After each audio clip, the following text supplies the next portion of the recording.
Hello friend, स्वागत है आपका अपने यूट्यूब चैनल में एक नई वीडियो के साथ। तो इस वीडियो में हम बात करेंगे शिक्षण अभियोग्यता तथा शिक्षण कौशल से संबंधित प्रश्नों के लिए, जो एलटी शिक्षक भर्ती के लिए काफ़ी उपयोगी रहने वाले हैं। इसमें ये मान के चलो जो सीडीपी का पार्ट रहता है 30 नंबर का, उसमें से आप लोगों का अधिकांश जो क्वेश्चन रहेंगे, लगभग ये मान के चले 10 नंबर यहाँ से आप लोगों का कहीं नहीं जाने वाला है। तो बने रहेगा।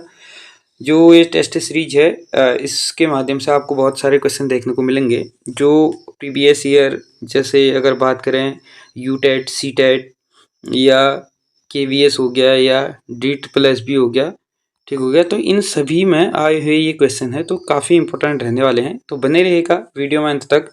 चैनल पे नए हैं तो चैनल को सब्सक्राइब जरूर कीजिएगा, साथ में बेल आइकन को भी प्रेस कीजिएगा ताकि इसी प्रकार की वीडियो आप लोगों तक आसानी से पहुंच सके।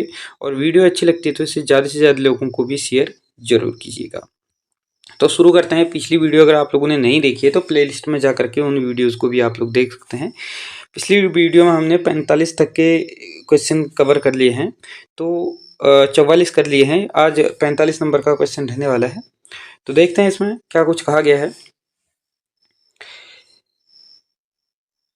जब शिक्षक स्वयं अपनी कक्षा के छात्रों की परीक्षा की कॉपी जांचता है तो इस बात की संभावना होती है कि वह, मतलब किस बात की संभावना होगी जब कोई शिक्षक क्या करता है, अपनी ही जो कक्षा है उसकी कॉपी चेक करता है। तो ऐसे में जो मूल्यांकन होगा उसका आधार जो रहेगा वो क्या रहेगा, देखते हैं इसमें क्या क्या पूछा गया है। क्या क्या इसमें दिए गए हैं ऑप्शन। पहला ऑप्शन है सभी छात्रों को पास कर देगा। उसके बाद है कुछ छात्रों को जानबूझकर कम नंबर देगा और कुछ छात्रों को जानबूझकर अधिक नंबर देगा।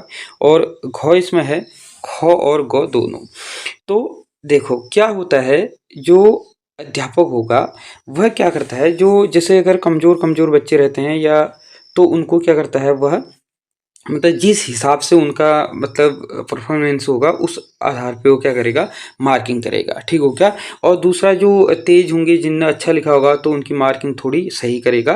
तो कुछ को क्या करेगा, जानबूझकर कम मार्क देने, मतलब मार्क्स देने की भी इसमें संभावनाएं हो सकती हैं। तो अगर बात करें इसमें तो इसका जो सटीक आंसर रहेगा वो रहेगा ऑप्शन ख।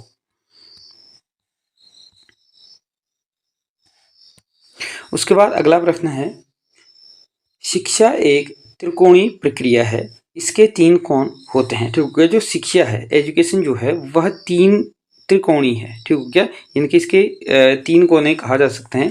जैसे एक कोने पे इसका छात्र आता है, दूसरे में शिक्षक आता है और तीसरे में जो आता है उसका जो समाज है, उसका जो परिवेश है वो आता है, ठीक हो गया। यानी कि 3 त्रिकोणीय है। तो इसका जो सही उत्तर होगा क्या होगा, ऑप्शन क। उसके बाद प्रश्न नंबर 47 है, शिक्षा के क्षेत्र में फॉरवेल का सबसे महत्वपूर्ण योगदान है। तो जो फॉरवेल हैं, इनका जो सबसे महत्वपूर्ण योगदान है शिक्षा के क्षेत्र में वो किससे है, किंडरगार्टन पद्धति से है, ठीक हो गया। यानी कि किंडरगार्टन उनके द्वारा जर्मनी में कब खोला गया था, 1840 में जर्मनी में इनके द्वारा क्या खोला गया था, किंडरगार्टन खोला गया था, ठीक हो गया। यानी कि जर्मन में खोला गया था। तो ऑप्शन ख हो जाएगा इसका सही उत्तर। उसके बाद अगला प्रश्न है, जो बच्चे शिक्षक के प्रश्न का उत्तर देने के लिए हाथ उठाते हैं वह बच्चों का जो नेचर होता है वह किस प्रकार का वो रहेगा। या अगर ऐसा बार बार प्रश्न पूछता है कोई भी टीचर और बच्चे अगर हाथ उठाते हैं तो ऐसे में क्या संभावनाएं बन सकती है। पहला इसमें ऑप्शन रखा गया है, पहला कहा गया है कि उनके उत्तर प्रायः सही होंगे, उनके उत्तर प्रायः सही नहीं होंगे, उनके उत्तर सही भी हो सकते हैं और गलत भी हो सकते हैं, या वे पढ़ने में तेज होते हैं।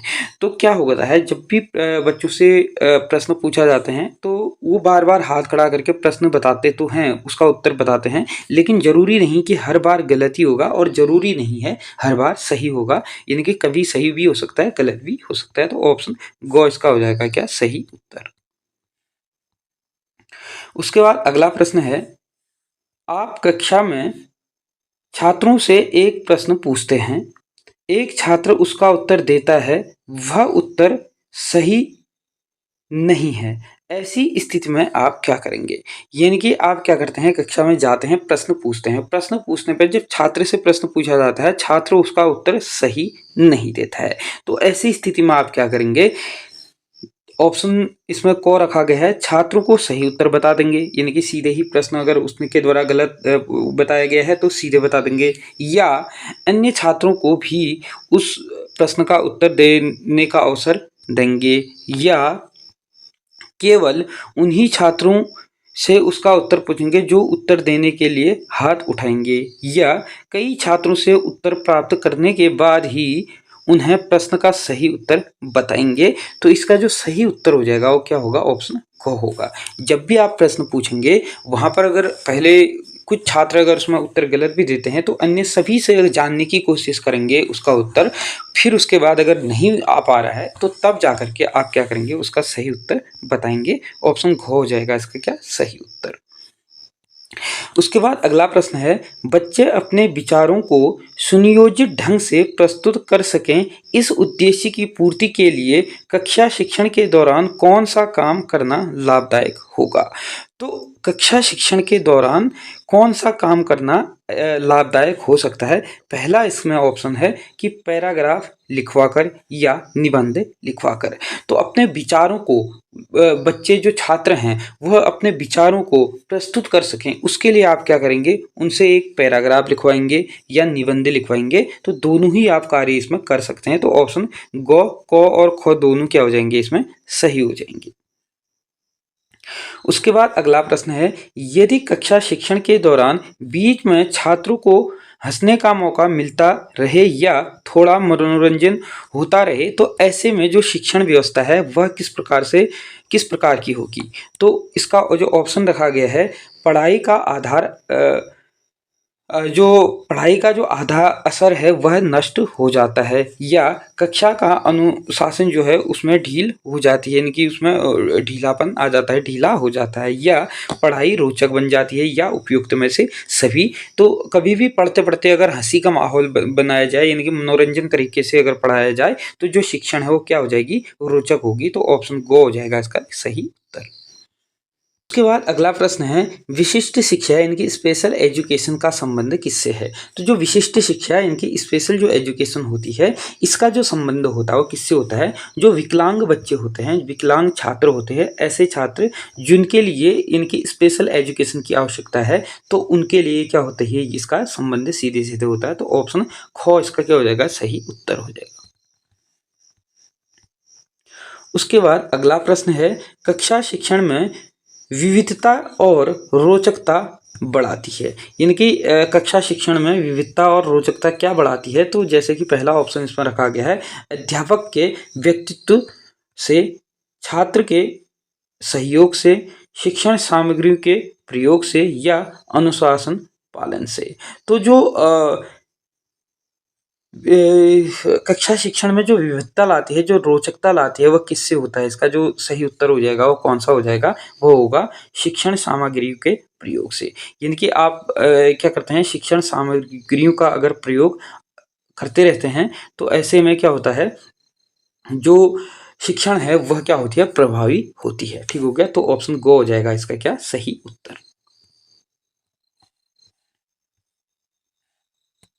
उसके बाद अगला प्रश्न है, छात्रों की पढ़ाई के संबंध में मासिक रिपोर्ट अभिभावक को भेजने से क्या लाभ होगा? इनकी जो मासिक कार्ड होता है, मासिक रिपोर्ट कार्ड होता है, उसको अगर कोई टीचर अभिभावक को भेजता है तो उससे क्या लाभ होता है?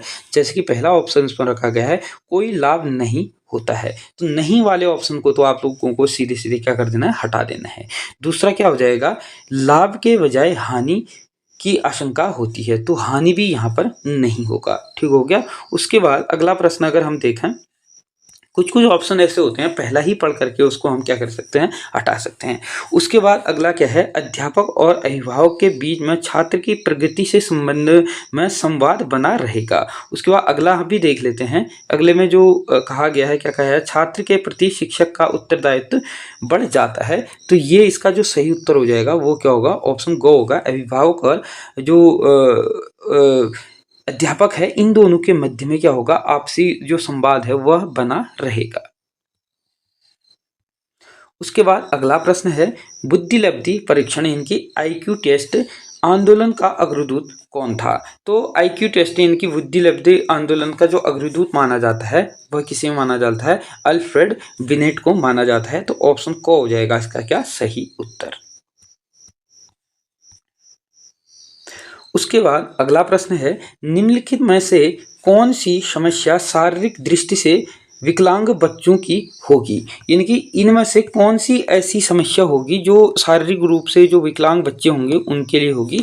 तो पहला है इसमें विशेष सवारी की, उसके बाद अक्सर गैरहाजिरी की, उसके बाद पाठ्यक्रम की तैयारी की। तो ऑप्शन क्या हो जाएगा इसका सही उत्तर हो जाएगा, वह क्या हो जाएगा, वह हो जाएगा इसका ऑप्शन क और ख दोनों।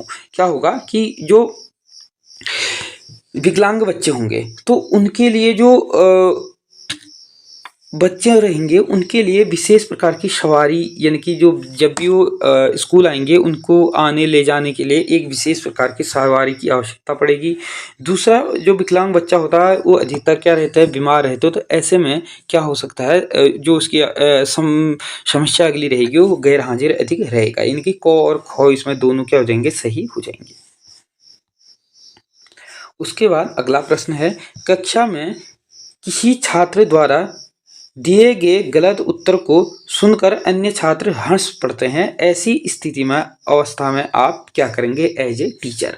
पहला इसमें ऑप्शन है हंसने वाले छात्रों को रोकना चाहिए और उन्हें बताना चाहिए कि कभी कभी सभी से ऐसी गलती हो जाती है, या इस घटना को अनदेखा कर पढ़ाई जारी रखेंगे, या हंसने वाले छात्र को चेतावनी देना चाहेंगे कि आइंदा ऐसी हरकत करने में वह क्या होंगे, पीटेंगे। उसके बाद अगला है हंसने वाले छात्र को कक्षा से बाहर निकाल देंगे। तो इसका जो सही उत्तर हो जाएगा वह क्या होगा, ऑप्शन क होगा कि उनको बताएंगे, हंसने के लिए रोकेंगे, उसके बाद उनको बताएंगे कि ऐसी गलती कभी कभी हो जाती है। ऑप्शन क हो जाएगा इसका सही उत्तर।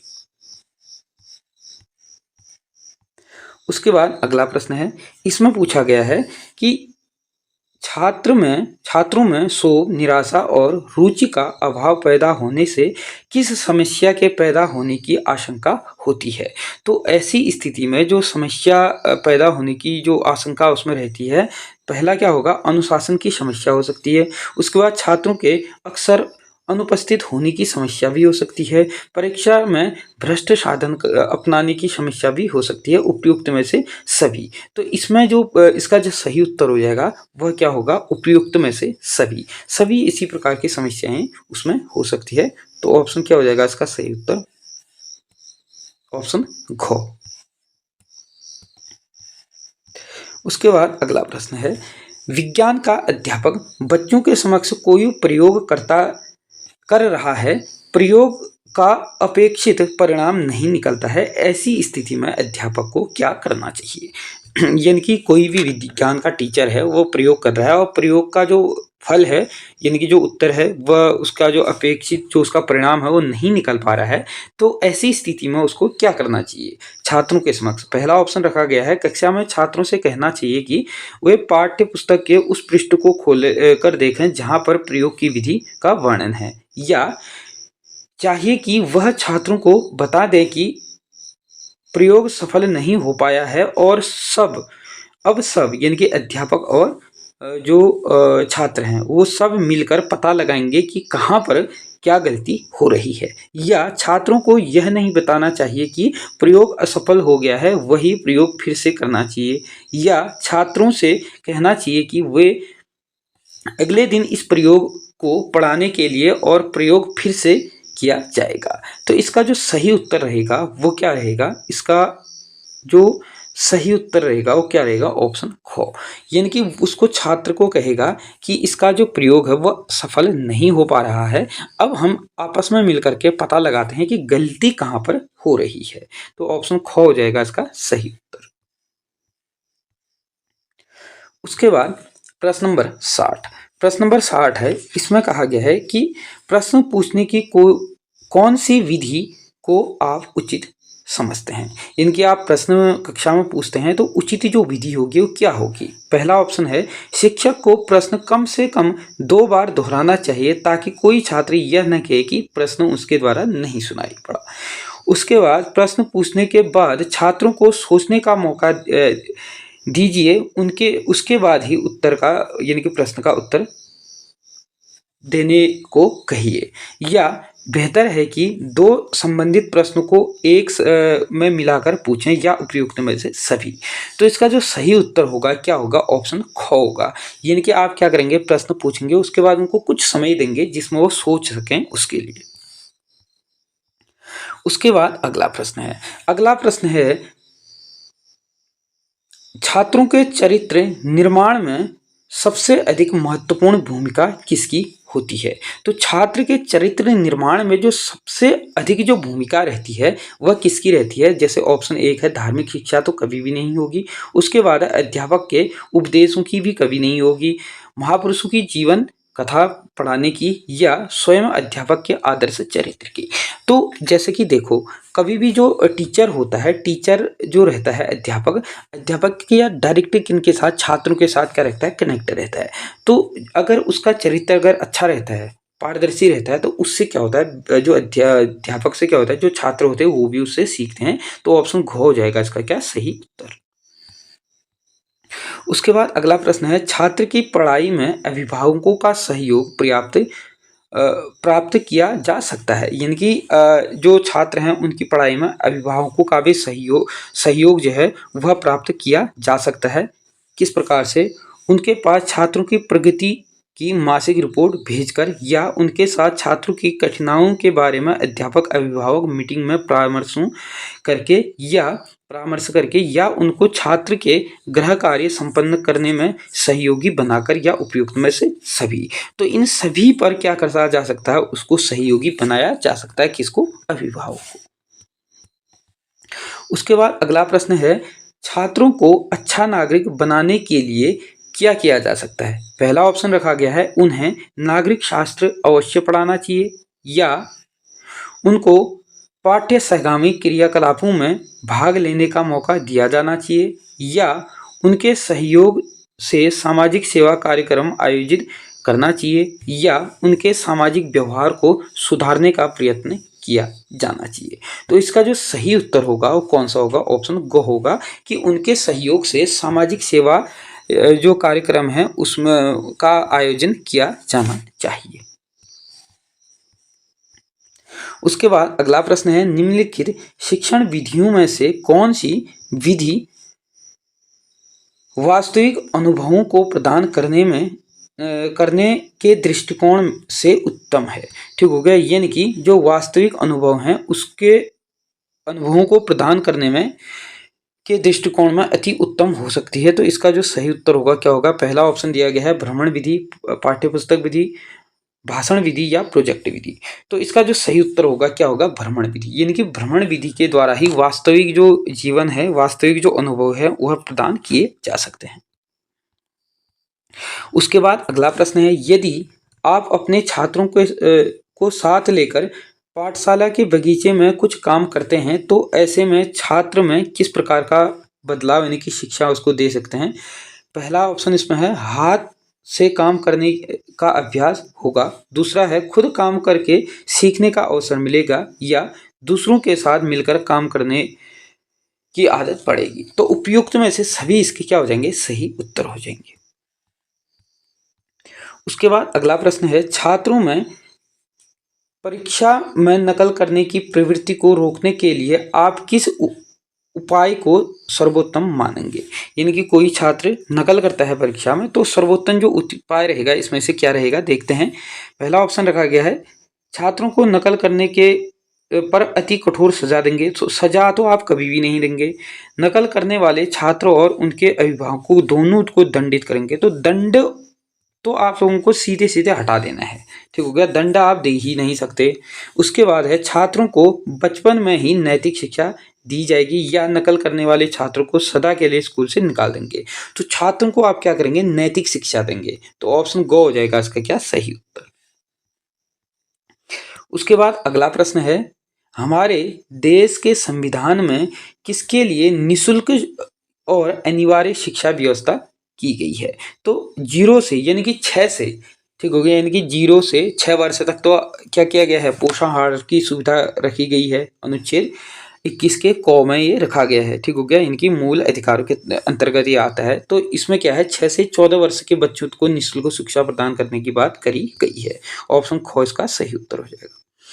उसके बाद अगला प्रश्न है, इसमें क्या कहा गया है कि वर्धा शिक्षा सम्मेलन ने किस बारे में अपनी सिफारिश दी थी। तो वर्धा जो शिक्षा सम्मेलन था, यह सम्मेलन हुआ था यानी कि 1937 के आसपास। ठीक हो गया। यानी कि अक्टूबर 1937 में वर्धा जो शिक्षा सम्मेलन हुआ था, इसकी जो अध्यक्षता की थी वह की थी जाकिर हुसैन के द्वारा। ठीक हो गया। यानी कि जाकिर हुसैन के द्वारा इसकी अध्यक्षता की गई थी वर्धा शिक्षा सम्मेलन की।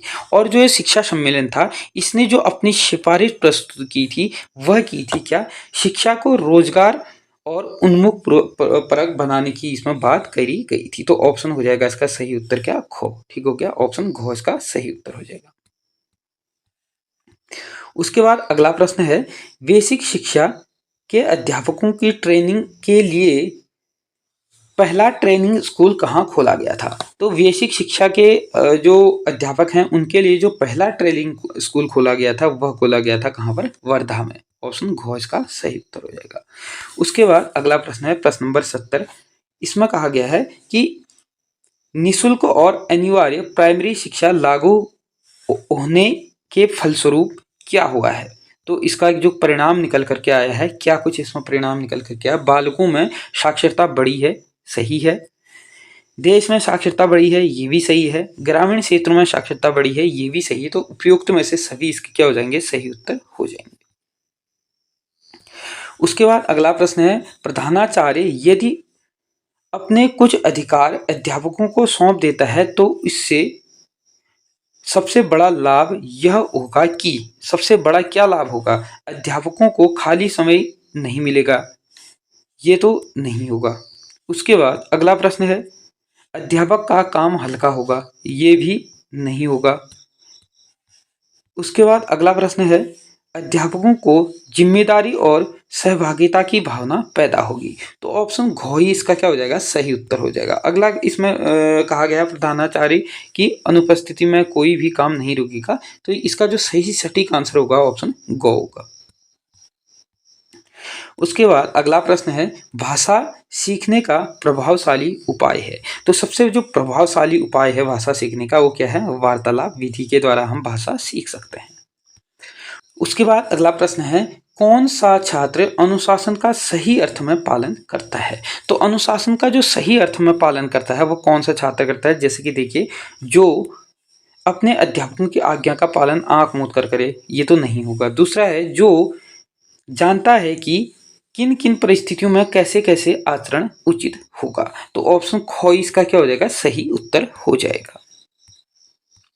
उसके बाद अगला प्रश्न है, यदि किसी दिन आपकी कक्षा के छात्र आपसे कहें कि उनका पढ़ने में मन नहीं है, तो ऐसी परिस्थिति में एज ए टीचर आप क्या करेंगे, उन पर ध्यान नहीं देंगे, ये तो कभी भी नहीं होगा।